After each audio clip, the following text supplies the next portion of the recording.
السلام علیکم فرینڈ، دعا ہے آپ سب خیریت سے ہوں گے۔ دوستو، اللہ پاک نے انسان کو اشرف المخلوقات بنایا ہے، لیکن اس کے باوجود انسان اکثر انجانے میں یا جان بوجھ کر کچھ ایسے عمل کر جاتا ہے جو اسلام میں اس کی ممانعت ہے، اور اسی عمل کو پھر گناہ کہا جاتا ہے۔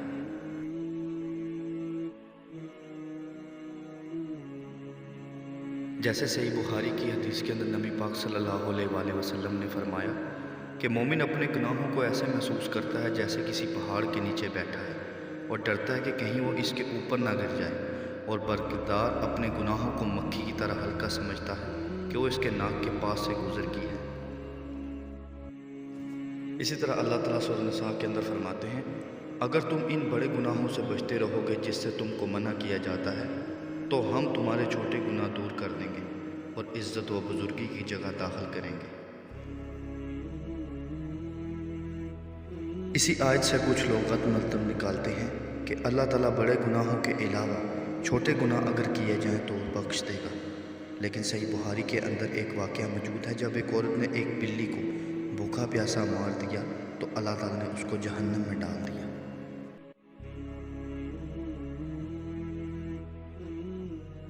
اسی طرح اللہ تعالیٰ سورۃ النساء کی آیات کے اندر فرماتے ہیں، اللہ تعالیٰ صرف انہی لوگوں کی توبہ قبول فرماتا ہے جو باوجہ نادانی کوئی برائی کر گزرے،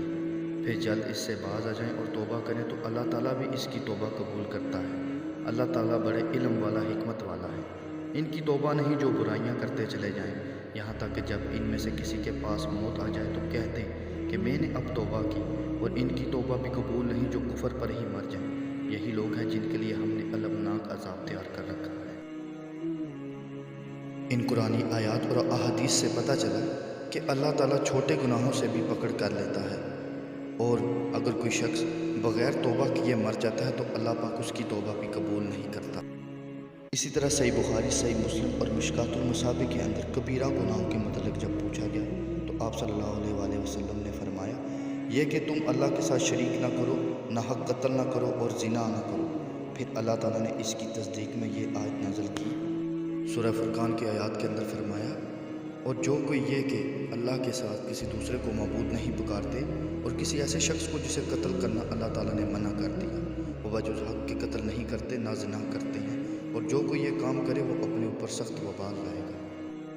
ان کبیرہ گناہوں کے علاوہ دوسری احادیث کے اندر بھی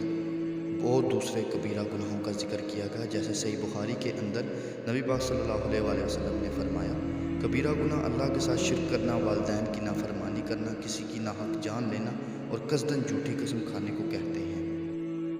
اسی طرح صحیح بخاری اور مشکوٰۃ المصابیح کے اندر والدین کی نافرمانی، شرک کرنا، ناحق قتل کرنا اور جھوٹی گواہی دینا کبیرہ گناہ ہے۔ اور اسی طرح مشکوٰۃ المصابیح کے اندر رسول اللہ صلی اللہ علیہ وسلم نے فرمایا، جس وقت زانی زنا کرتا ہے اور جس وقت چوری کرتا ہے اور جب وہ مومن شراب پیتا ہے اور جب لوٹنے والا لوٹتا ہے، اس وقت وہ مومن نہیں ہوتا جبکہ لوگ اسے دیکھ رہے ہوتے ہیں، اور جب خیانت کرنے والا خیانت کرتا ہے تو وہ اس وقت مومن نہیں ہوتا۔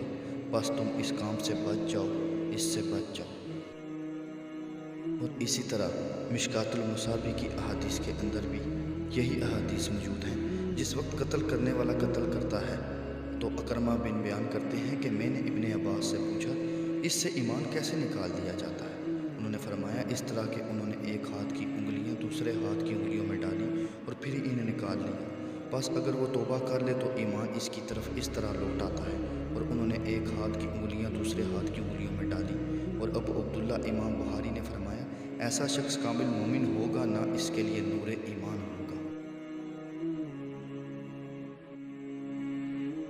ان قرآنی آیات اور احادیث سے ہمیں پتہ چلا کہ کبیرہ گناہ کون کون سے ہیں، اور اس کے ساتھ کہ اللہ تعالیٰ نے چھوٹے گناہوں پر بھی لوگوں کی پکڑ فرمائی ہے، اور اس کے ساتھ لیکن گناہوں کے توبہ کرنے کی بھی تلقین فرمائی گی، جیسے کہ سورۃ النجم کی آیات میں ان لوگوں کو جو بڑے گناہوں سے بچتے ہیں اور بے حیائی سے بھی سوائے کسی چھوٹے گناہ کے، بے شک تیرا رب بہت کشادہ ہے، اس نے تمہیں زمین سے پیدا کیا اور جبکہ تم اپنی ماؤں کے پیٹ میں بچے تھے، بس تم اپنی پاکیزگی آپ نہ بیان کرو، وہی پرہیزگاروں کو خوب جانتا ہے۔ صحیح بخاری اور اسی طرح صحیح مسلم اور مشکوٰۃ المصابیح کے اندر ایک صحابی نبی پاک صلی اللہ علیہ وسلم کے پاس آئے تو اس نے کہا کہ اللہ کے رسول، میں نے مدینے کے آخری حصے میں ایک عورت کو قابو کر لیا، اور اس کے علاوہ کہ میں اس کے ساتھ زنا کروں، میں نے اس سے اور سب کچھ حاصل کر لیا، تو اب میں آپ کے سامنے حاضر ہوں، آپ میرے بارے میں جو چاہے فیصلہ کریں۔ حضرت عمر رضی اللہ عنہ نے کہا کہ اللہ تمہارا پردہ رکھا، کاش تم بھی رکھتے۔ حضرت عبداللہ ابن مسعود نے کہا کہ رسول اللہ صلی اللہ علیہ وسلم نے اسے کوئی جواب نہیں دیا، تو کچھ دیر بعد وہ شخص اٹھا اور چل دیا۔ آپ صلی اللہ علیہ وسلم نے اس کے پیچھے ایک آدمی کو بھیج کر اسے بلایا اور اس کے سامنے یہ آیت پڑھی، فرمایا کہ دن کے دونوں سروں میں نماز برپا کر اور رات کے کئی ساعتوں میں بھی یقیناً نیکیاں برائیوں کو دور کر دیتی ہیں، یہ نصیحت ہے نصیحت پکڑنے والوں کے لیے۔ اسی طرح صحیح مسلم اور مشکات المصابیح کے اندر بھی حدیث موجود ہے کہ حضرت ابو ہریرہ رضی اللہ عنہ سے روایت کی گئی ہے کہ رسول صلی اللہ علیہ وآلہ وسلم فرمایا کرتے تھے، جب انسان کبیرہ گناہوں سے اجتناب کر رہا ہو تو 5 نمازیں،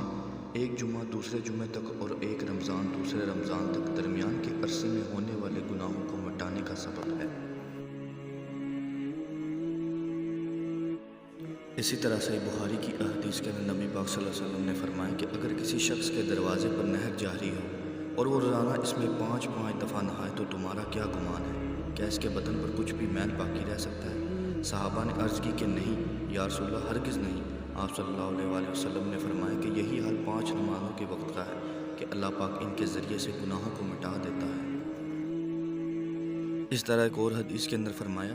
پھر آپ نے فرمایا کہ جس نے میری طرح وضو کیا پھر 2 رکعت نماز تحت الوضو اس طرح پڑھی کہ اس نے دل میں کسی قسم کے خیالات و وساوس گزرنے نہیں دیے تو اس کے اگلے گناہ معاف کر دیے جائیں گے۔ اور اسی طرح سورۃ تحریم کی آیت کے اندر فرمایا، اے ایمان والو، تم اللہ کے سامنے سچی خالص توبہ کرو، قریب ہے کہ تمہارا رب تمہارے گناہ دور کر دے اور تمہیں ایسی جنتوں میں داخل کر دے جن کے نیچے نہریں جاری ہیں۔ جس دن اللہ تعالیٰ نے نبی کو اور ایمانداروں کو جو ان کے ساتھ ہیں رسوا نہ کرے گا، ان کا نور ان کے سامنے اور ان کے دائیں دوڑ رہا ہوگا۔ یہ دعائیں کرتی ہوں کہ اے ہمارے رب، ہمیں کامل نور عطا فرما اور ہمیں بخش دے، یقیناً تو ہر چیز پر قادر ہے۔ دوستو، یہ تو تھا قرآن اور حدیث سے کبیرہ گناہ کو جاننا اور اسی کے ساتھ ساتھ صغیرہ گناہوں سے بھی بچنا، اور اس کے ساتھ قرآن و حدیث سے ان کی توبہ کے متعلق جو احکامات ہیں۔ اللہ تعالی ہمیں اپنے دین کو سمجھنے، اس پر عمل کرنے اور دوسروں تک پہنچانے کی توفیق عطا کرے۔ السلام علیکم ورحمۃ اللہ۔